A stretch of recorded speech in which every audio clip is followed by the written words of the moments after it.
Hey guys, welcome back to yet another video. In today's video, we'll take a look at the general pitfalls of model agnostic interpretation methods for machine learning models.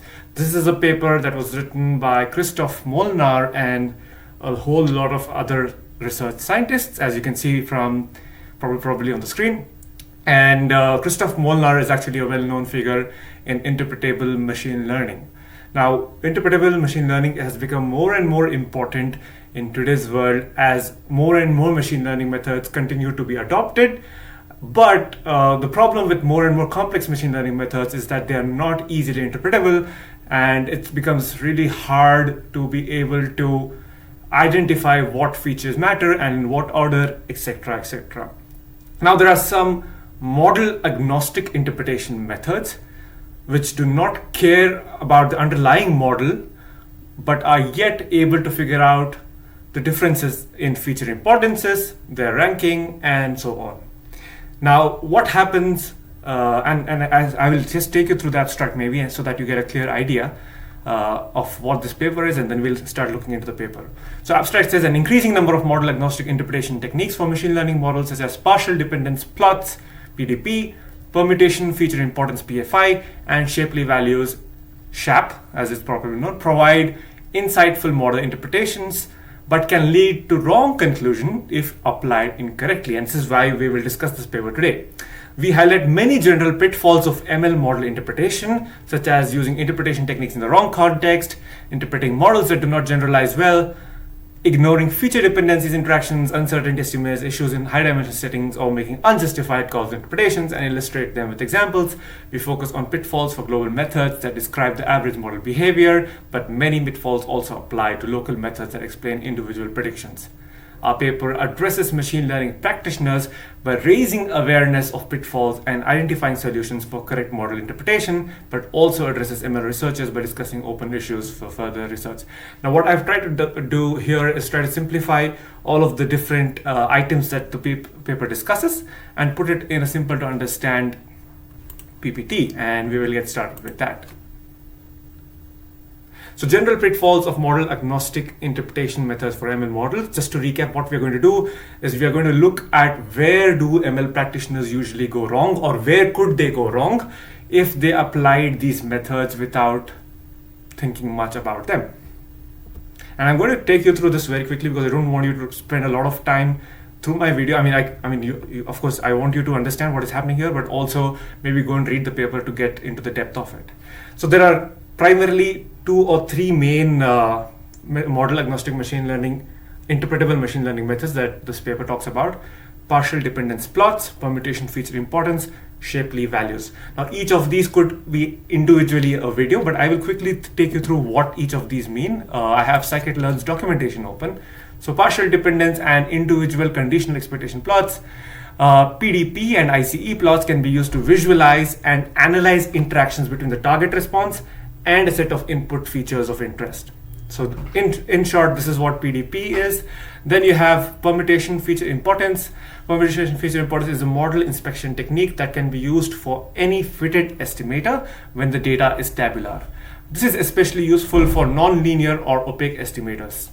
And again, we are not going to go into the detail of what each of these methods actually do, because that is not the intention of this video. And then we have shapely values or Shapley values, where it's a very interesting method. A prediction can be explained by assuming that each feature value of the instance is a player in a game where the prediction is the payout.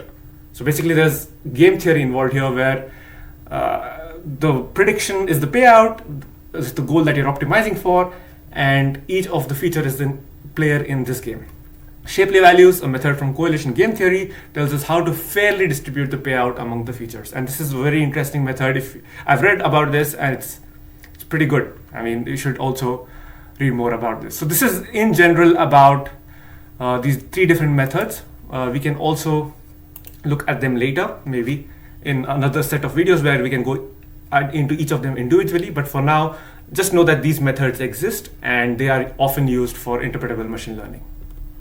Now, what is the motivation for model agnostic interpretation methods? And this is something I already introduced to you a little bit, but from the paper, what the authors are trying to say is that industry and academia have increasingly shifted away from parametric models, for example, generalized linear models towards non-parametric and non-linear ML models, random forests, XGBoost, etc. And one of the key reasons for this is the increased performance that people in the industry see or in the academia see with these set of models. Now, the problem or the benefits of ML models that give you increased performance are often offset by the lack of interpretability, because it's often a lot of smaller decisions are taking place within the way these models make their decisions, right? Or rather, what I'm trying to say is that there are a lot of smaller decision points that you cannot possibly explain, because these put together are the ones that give you the result, but individually it's still a black box for a human to see. So that's where model agnostic interpretation methods come in, and they allow us to use the predictive power of ML models and gain insights into the black box model. And this is a very useful thing for people wanting to use higher or more complex ML models, but also want interpretation. And this is often seen in industry that what you want to do, or rather which kind of ML model you want to select, is dependent on many different variables, and one of the variables is interpretability.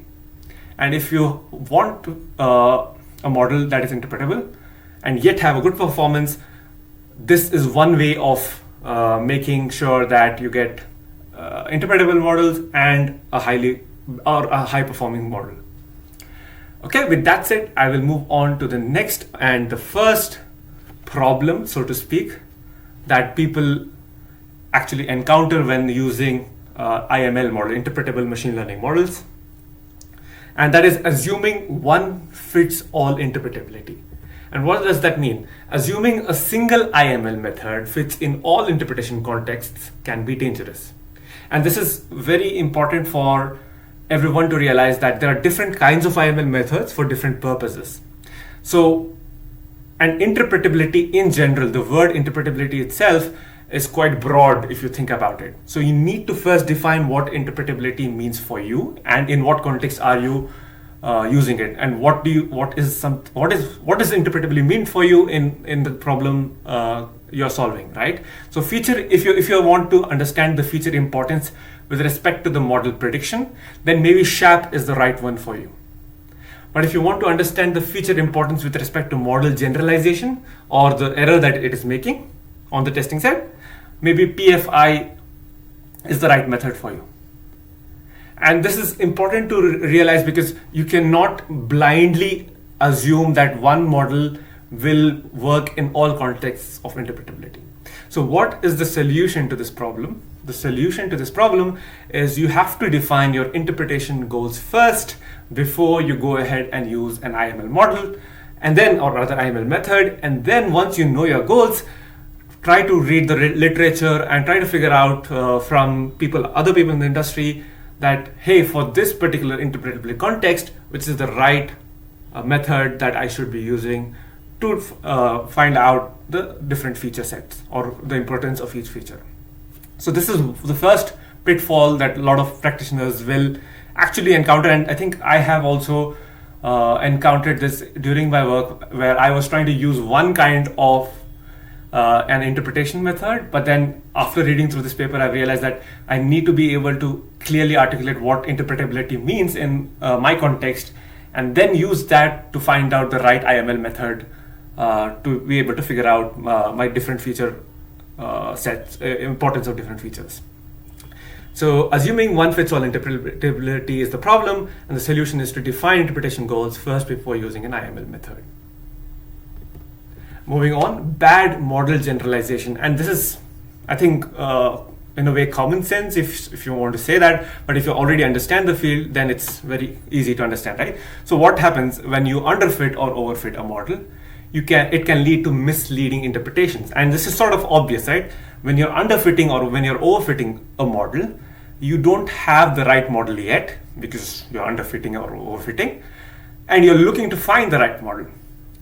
And most IML methods are actually designed to interpret the model rather than the data generating process, which is what you're trying to do with the model in the first place, right? You're using the model to interpret the data generating process, but the IML method works on the model, not on the data generating process. So whatever your model is, whatever the state of your model is what IML will show up, or rather the feature importance with IML methods will show up based on the state of your model. So your underfitted model, your overfitting model is not going to help your cause if you want to use IML on top of that. In simple words, interpretation is as good as the underlying model. And this is the problem. The solution to this is have systems in place that monitor, track, and debug deployed models. And in fact, while you're training your models, make sure that the models are generalizing and you are able to attain a satisfactory performance before you go ahead and apply your IML methods on top of it. Build a model that gives you satisfactory performance, and only then apply your IML method, and then have systems in place that will monitor, track, and debug your deployed models, because this is also important, because again, that is in one of my previous videos where you can go and see how data drift and other things impact your model in production. But your IML methods are also impacted by the performance of your model, and make sure that your models are performing as expected before you apply IML methods. This is the second point. The third point is unnecessary use of complex models. And sometimes interpretable models and complex ML models have comparable performances on the desired metrics, but some data scientists or machine learning engineers would be like, hey, can I maybe go a level up or try to use a neural network or try to throw this SVM with kernel? So they are trying to see if maybe make it a little bit more complex, but I think that's very data scientist dependent, so to speak. What the author here is trying to say is that if you have interpretable models which give you a comparable performance on your desired metrics when compared to complex ML models, prefer them. So models such as linear regression models or decision tree models are more interpretable when compared to complex models. So if you have a comparable performance, please prefer the ones that are likely to be simple and more interpretable without having to use model agnostic methods. Right? There are methods like linear regression or decision tree. You don't need to use necessarily a model agnostic IML method to understand their features, how they interact, right? So maybe just use that instead of using a more complex model, is what the authors are trying to say here. And that is the solution. Start with interpretable models over complex ML models. I hope this was, again, very straightforward, very commonsensical solution, that just try to start simple and try to find models that are easily interpretable rather than going for a complex model and applying IML on top of it and then try to figure out the feature interaction. Moving on to the fourth point, ignoring feature dependence. And what does that mean? Features can sometimes depend on each other, as we've seen, and anyone building any model would know that you would often want to check the correlation coefficients between the features and also with the target variable, right? So features can sometimes depend on each other.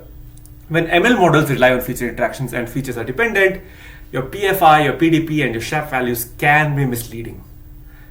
And of course, the authors go into a little bit of depth into how this misleading values come. But here I'm just going to say that this is a possibility when your features are dependent on each other. And in fact, this is very interesting, right? Features with correlation coefficient nearing zero can still be dependent and can cause misleading model interpretations. And why is that case? Why is that the case, right? So if you have two features with correlation coefficient nearing zero, what that means is essentially or Pearson correlation coefficient nearing zero, what it essentially means is that they are likely to be not linearly dependent. But does that say anything about their non-linear dependency? It doesn't. And that could still mean that they have some sort of dependency on each other. Right? So you have to make sure, or at least try to be more confident about having features that are not very heavily reliant on each other. Because when they are there, then your interpretation methods could be affected. And the solution to this is to visualize lower dimensional data and see if you can see any pattern which is not visible in your correlation coefficient, or rather which is not linear, right? And for higher dimensional data, you can use statistical tests like rank correlation coefficient and other tests, which I think the author have mentioned in plenty. So you can go and check that out as well. So the essential lesson here is that when you're trying to build your models and you want to understand features, make sure that your feature dependence is also something that you pay attention to, and figure out ways to reduce your feature dependence between each other by visualizing and by running certain statistical tests. Misleading interpretation due to feature interactions. This is what it comes from the fourth point itself, right? So there are global interpretation methods like PDP or ALE plots, and what they do is they visualize average effect of a feature on a model's prediction. So you have different features and they will visualize the average effect of this feature. But what can sometimes happen because of this is that there can be misleading feature effects due to the aggregation itself. Because they're averaging it, it might not give you an accurate picture of how well the feature is actually affecting. So another issue could be separating main effect from the interaction effect. Interaction effect, when I say there are multiple features and multiple features interact with each other, so that could be the interaction effect between all of these different features. Some methods have both importance of a feature and importance of all interactions with other features. That's what I said, right? So this could also lead to misleading interpretations. What is the solution to this? One solution to this is to consider multiple interpretation techniques together and separate main and interaction effects using decomposition techniques. For the first point, when you have global interpretation methods which are not taking you to a final conclusion, what you can do is you have global interpretation, you have local interpretation methods. You can take a look at different metrics and then use them to interpret your final interpretation, right? Before you pass a judgment on a feature on the importance of a feature, take a look at multiple metrics in this case. Again, making sure that it is within the criteria of your interpretation definition. So consider all of them. And for the second point, when you have main effect and you have your interaction effects, you can use decomposition techniques to separate these effects and figure out what is the main effect and what is the percentage of interaction effect. So this is the fifth point. The sixth point is ignoring model and approximation uncertainty. And this is, again, many interpretation methods only provide a mean estimate, but do not quantify uncertainty. Ignoring sources of uncertainty, your model uncertainty or approximation uncertainty, can result in the interpretation of noise. For example, true effect of a feature may be flat, but purely by chance, especially on a smaller data set, SHAP might show an effect. So what happens essentially here is that there are different interpretation methods that are trying to provide a mean estimate, but they're not talking about how certain are they with this estimation, right? So they are giving an estimation, but they don't have a level of certainty, how much uncertainty exists in their estimation. So we don't actually calculate that or quantify that when we are using these models or these IML techniques. So what happens because of this uncertainty, they can sometimes model noise or rather interpret some noise. And this is being more safer than sorry, I would say. So it can by chance show some effect. Again, I haven't seen this in practice that much, but by chance you can see some effect that a feature shows when it doesn't need to be showing. So repeatedly, one solution to this is to average out your estimates over different samples of your data set. So repeatedly compute metrics but with different bootstrap samples to quantify uncertainty. And then you see how much uncertainty exists across these different subsets of your data set. Seventh point is to failure to scale to high dimensional settings. So applying IML methods to high dimensional data sets leads to an overwhelming and high dimensional output of your IML models, right? So if you have already a higher dimensional data set, when you're trying to work on top of that, you'll also again result in another higher dimensional IML output. And this high dimensional IML output might not be easily interpretable by humans, like how much are each other relating to each other and how far is one feature from another. So this could lead to problems when you are in the higher dimensions. So for some methods, higher dimensions require also, this is another problem, right? So for some methods, higher dimensions require a lot more computations as they do not scale linearly. So what is the solution to this problem? Apply your dimensionality reduction before using any IML methods. Now, the caveat here is that when you apply certain dimensionality reduction methods, you lose your original features, right? So, I mean, if you know more about dimensionality reduction, it will modify your original features into a reduced subset of features. So you have to be careful, and do you really want to interpret on top of that? So you have to be really careful as before you apply this dimensionality reduction technique. Sometimes grouping features together and maybe putting them as one could be useful. This is again a suggestion by the authors. I'm not sure how this would pan out in real life. But there are other suggestions also in the paper, and you can take a look. But in general, try to reduce your dimensions without losing on your original feature set would be what I would suggest. And to the last point, which is often the reason for interpretable machine learning, is unjustified causal interpretation. A lot of people want to be able to figure out causal variables from their machine learning model, but as we will look into that, model practitioners are interested in causal insights into the data generating process, which IML do not generally provide. Again, going back to one of the previous points where I mentioned that you build a model on the data generating process. If you approximate it really well, then you can perhaps think of the variables that your IML methods figure out to be useful. But if you so basically what I'm trying to say is that the model that you are building is trying to approximate the data generating process, but not your IML methods, right? IML is not related to that, but they work on top of your model. So make sure that your model has been built really well. Having said that, standard supervised ML models are designed to merely exploit associations and not model causal relationships. And I think most of us who have built supervised ML models intuitively understand that. I will also share some of my thoughts on this, but most of us know that we have different feature set, different features, and then we have the target variable, and we are trying to look for some sort of association between them, right? So standard supervised ML models do that, and they officially or technically do not model causal relationships. So the solution to this is the practitioner must be careful in assessing whether sufficient assumptions can be made about underlying data generating process, the learned model, and the interpretation technique. And this is a very interesting and important point that the authors mentioned, right? You need to be very careful and make sufficient judgment if the assumptions about the underlying data generating process, the learned model, and the interpretation technique make sense and are concurring with each other. If the assumptions are met, a causal interpretation may be possible, is what the authors say.